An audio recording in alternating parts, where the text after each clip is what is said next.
เรียบร้อยแล้วครูខ្ញុំបានឈ្មោះជា David មកពី E2 អញ្ចឹងថ្ងៃនេះគឺខ្ញុំនឹងធ្វើពី FTP server អញ្ចឹង FTP គឺជា file transfer protocol ដែលជា transfer file ពី machine មួយទៅ machine មួយផ្សេងទៀតហើយវាអាចផ្ដល់ឲ្យនៅការបង្កើតនៅ username ជាមួយនឹង password រៀងៗខ្លួនទៅកាន់ user ផ្សេងៗអញ្ចឹង FTP server គឺមាន port number ដែល port របស់វាគឺ port លេខ20ជាមួយនឹង port លេខ21ដំបូងខ្ញុំនឹងទៅ check version នៃ OS ដោយប្រើ command ខាងក្រោមនេះសិនអូខេអញ្ចឹងបន្ទាប់មកគឺខ្ញុំនឹង install FTP service ដោយប្រើ command ខាងក្រោមនេះគឺ apt get install vsftpd នេះ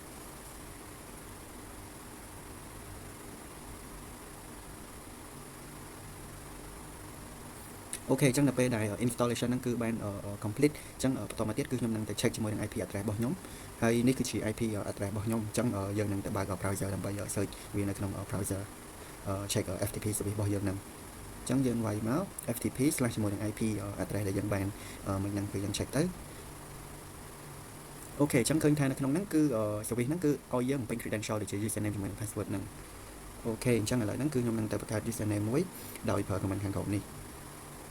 ហើយយើងឲ្យ password ទៅអូខេ then បន្តមកទៀតកន្លែងនេះគឺយើងអាច skip បានអូខេអញ្ចឹងឥឡូវគឺខ្ញុំ check មើលហើយនឹងទៅ create director មួយដោយប្រើ director user មួយដោយប្រើ command ខាងក្រោមនេះ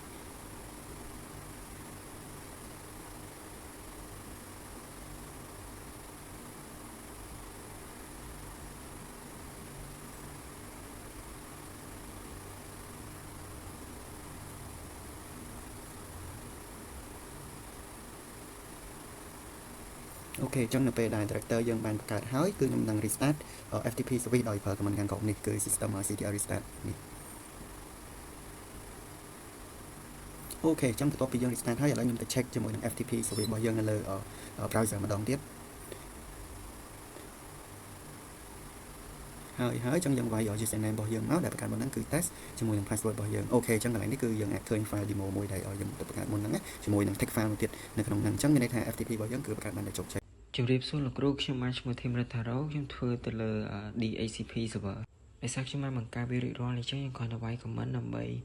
បើក DHCP server តមកទៀតយើង start បើសិនជាវាដំណើរការវានឹង load ជាពាក្យ active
ចំពោះវីដេអូរបស់ខ្ញុំមានតែប៉ុណ្្នឹងទេសូមអរគុណលោកគ្រូជំរាបសួរលោកគ្រូហើយនេះគឺជាការ demo តទៅនឹងការធ្វើ file server នៅក្នុង Linux របស់យើងដោយសារតែខ្ញុំបាន install និង config ក្នុងការបង្កើត share folder រួចហើយដើម្បីកុំឲ្យខាតពេលយូរយើងទៅធ្វើការ demo តទៅនឹងការបង្កើត file server ទាំងអស់គ្នាចំពោះនេះគឺជា user របស់ខ្ញុំ root user ហើយខ្ញុំបានប្រើ putty ដើម្បី connect ទៅកាន់ VMware របស់ខ្ញុំអញ្ចឹងខ្ញុំនឹងធ្វើការបង្កើត file server មួយហើយខ្ញុំនឹងធ្វើការ test ថា file server មួយហ្នឹងអាច អាច access បានទៅអត់អូខេឥឡូវខ្ញុំធ្វើការបង្កើត file ចំនួន3អូខេនេះ file របស់ខ្ញុំ3វាមាន project.info project អីចឹងទៅធ្វើការ enter អូខេឥឡូវយើងចង់ដឹងថាវាបង្កើតបាននៅយើងធ្វើការ access ទៅកាន់ server របស់ខ្ញុំ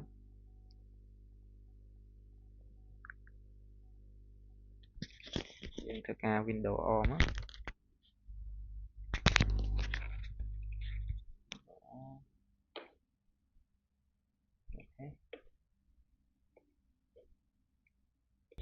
ចឹង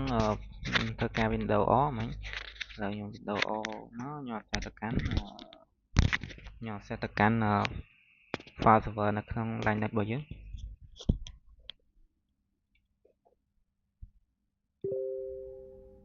នេះគឺជា file ដែលយើងបង្កើតចឹងមានន័យថានេះគឺជា file ដែលយើងបង្កើតចឹងមានន័យថាវា success ហើយតើតងនឹងការ demo របស់ file server គឺចប់ត្រឹមនេះចំណុចបន្ទាប់នេះខ្ញុំនឹងធ្វើការ demo តើតងនឹង domain controller ចឹងខ្ញុំនឹងធ្វើការបង្កើតជាមួយនឹង group HR មួយ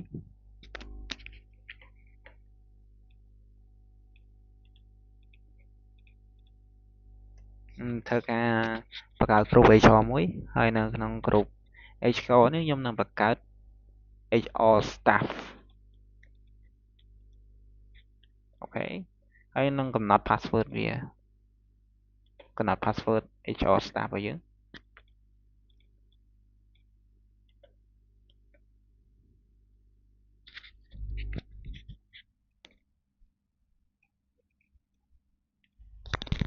តមកទៀតខ្ញុំនឹងដាក់បង្កើត password ឲ្យវាត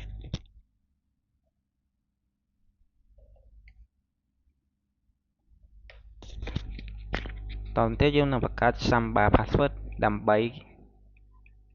ឲ្យ user គាត់ login ចូល Samba password HR staff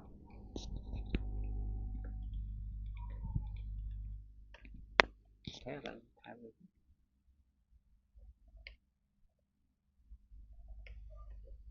ឥឡូវយើងបានសម្រេចហើយយើងនឹងបង្កើត folder មួយសម្រាប់ HR របស់យើងតមកទៀតយើងកំណត់ ownership ទៅកាន់ HR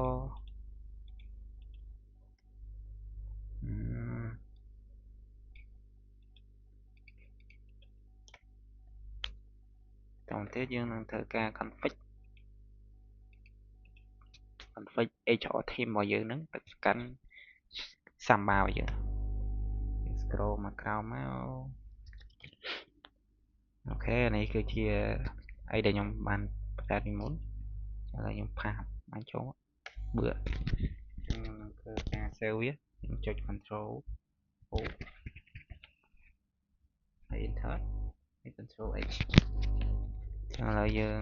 restart មកហើយយើងធ្វើការ access ទៅវា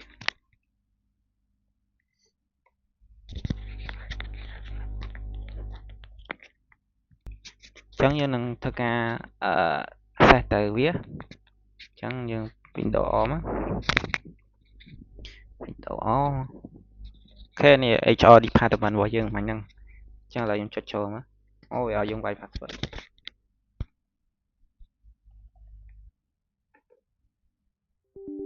ចឹងអានេះ permission deny ដោយសារវាមិនមែនជាបោះអូច្រឡំនេះគឺជា HR របស់យើងមិញដែលយើងបានបង្កើតចឹងសាកវាយមើលមិញសារខ្ញុំអត់បាន record ចូលកន្លែងនេះវាយអូដោយសារ root user យើងអាចចូលបាននេះចឹងយើងដូរ credential វាចុចមក choice use different user ចឹង user យើងបង្កើតមិញអីគេយើងទៅមើលសិនខ្ញុំអូខេយើងដាក់ user HR team ចឹងយើងដាក់ user HR staff មកអូខេមកទៀតយើងវាយ password ចុងក្រោយ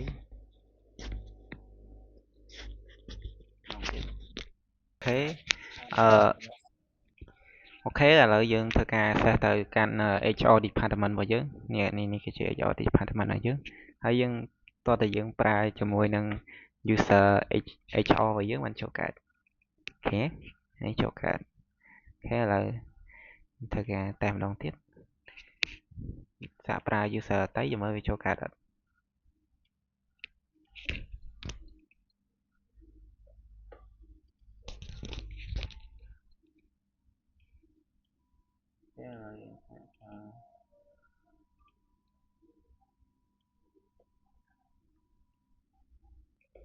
អូខេឥឡូវយើងសាកប្រើដោយសារនេះគឺជា user របស់ HR staff អញ្ចឹងឥឡូវយើងសាកប្រើ HR staff ហ្នឹងចន lecture តែវាកើតអត់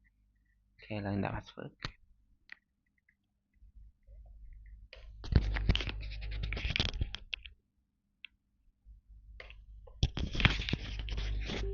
អូខេអានេះគឺជា error អញ្ចឹងមានន័យថា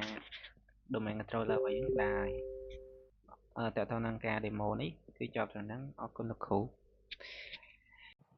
ជំរាបសួរលោកគ្រូខ្ញុំឈ្មោះណាវិថាខ្ញុំធ្វើការ demo បន្តពីមិត្តភ័ក្តិរបស់ខ្ញុំហើយចំណុចដែលខ្ញុំធ្វើគឺ web server ហើយនិង load balancing អញ្ចឹងខ្ញុំធ្វើការ demo web server មុនជាដំបូងយើងត្រូវចូលទៅកាន់ machine web server របស់យើងហើយខ្ញុំបានធ្វើវាដែរហើយអញ្ចឹងខ្ញុំបានធ្វើហើយអញ្ចឹងខ្ញុំដឹងថាវាដើរឬក៏អត់ខ្ញុំធ្វើការ command ចេញមើលយើងត្រូវ command ដូចជា sudo system ctl sts edit វាលើពីថា active ហ្នឹងអញ្ចឹងមានថា web server យើងកំពុងតែដើរអញ្ចឹងជា control C ដើម្បីចេញដើម្បីឆែក IP address អី web server យើងពី address ចូលនេះជា IP address របស់យើងគឺមាន IP 192.168.3.3អញ្ចឹងយើងឆែកក្នុង web របស់យើងនេះយើងចូលកាន់ជ្រុំមកយើង IP យើងរបស់ server របស់យើង2.168.133មកគឺចេញមក logo account របស់ website យើងឈ្មោះខ្ញុំក្រុមហើយខ្ញុំធ្វើការកែតែយើងអាចកែបានដែរទេខ្ញុំធ្វើការកែក្រុមមកនេះវិញចូលកាន់ file យើងទុក sudo vi /ww/ctmi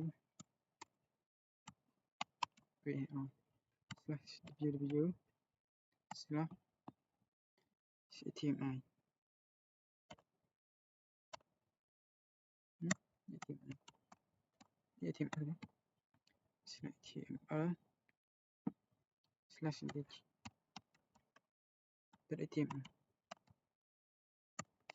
នេះគឺជាភាសាខ្ញុំធ្វើខ្ញុំធ្វើការដកឈ្មោះគឺ subtitle ដាក់ set ណាដល់ខ្ញុំដាក់ business វិញ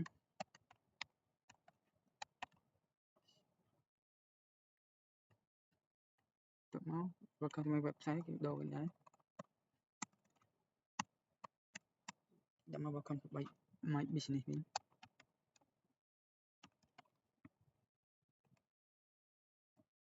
នេះគឺដូរនេះខ្ញុំដាក់ spotting វិញ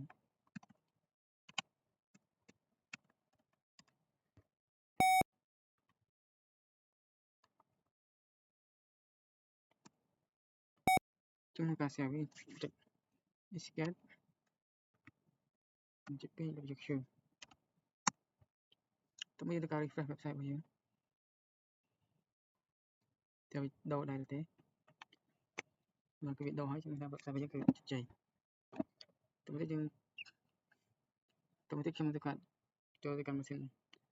មេរបស់ load balancing វិញខ្ញុំក៏ចូល machine មេរបស់ខ្ញុំបាទជំរាបសួរលោកគ្រូខ្ញុំបាទឈ្មោះឈូកសុបញ្ញាហើយថ្ងៃនេះខ្ញុំមកធ្វើតេតងជាមួយនឹង VPN server និង terminal server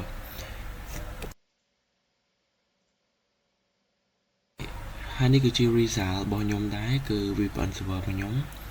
វាបាន show នៅលើអេក្រង់នឹងជូនលោកគ្រូហើយយើង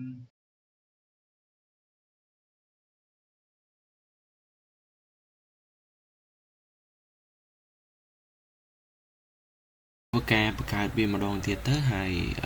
result នៅខាងលើនេះបាន show ទៅកាន់អេក្រង់សម្រាប់លោកគ្រូមើលហើយអូខេយើងបានបង្កើតហើយនេះគឺជា VPN ដែលបាន show ទៅលើ result ទៅកាន់លោកគ្រូមើលហើយ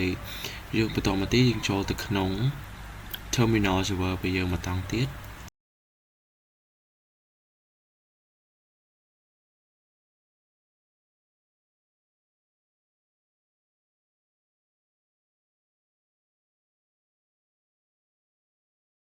អញ្ចឹង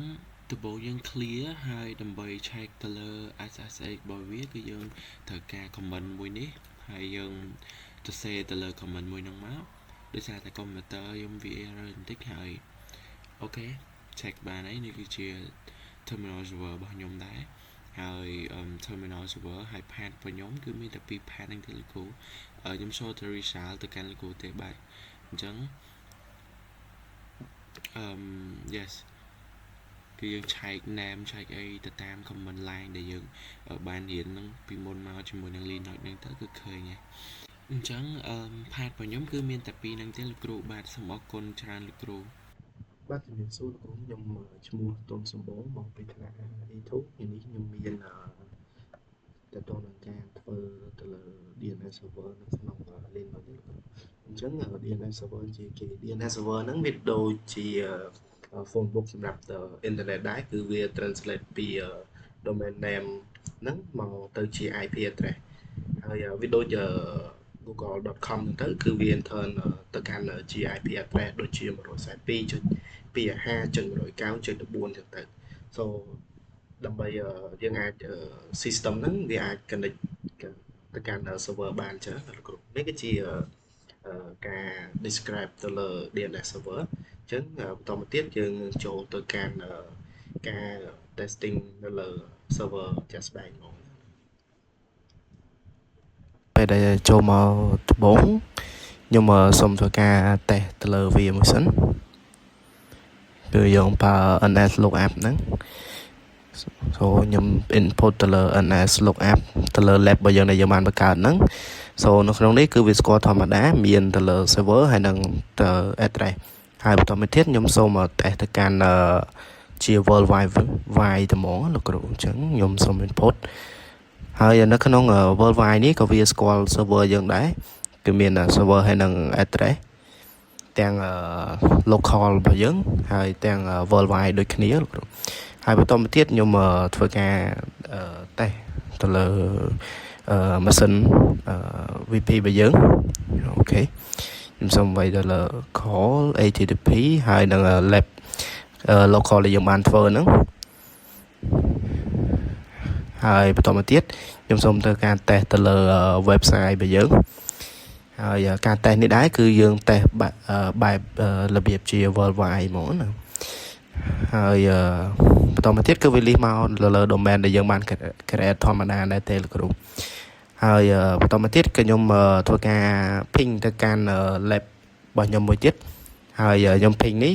ping ចំនួន3ដងតើចង់នឹងថាតើវាអាច receive បានអត់ចឹងណាគឺខ្ញុំសូមវាយ input ទៅលើ comment so វាអាច receive បាន3ដងដូចគ្នាគ្រូគឺមាន local lab ដែលយើងវាយមុនហ្នឹងហើយបន្តមកទៀតខ្ញុំវាយទៅលើ DHG ping lab ដែលយើងមុនហ្នឹងបន្តមកទៀតគឺវាស្គាល់ធម្មតាដែរហើយចុងបន្ទាប់ខ្ញុំ check ទៅលើ web server status នៅក្នុង server របស់យើងគឺខ្ញុំសូមវាយទៅលើ curl.i http ហើយ lab របស់យើងចឹងទៅ so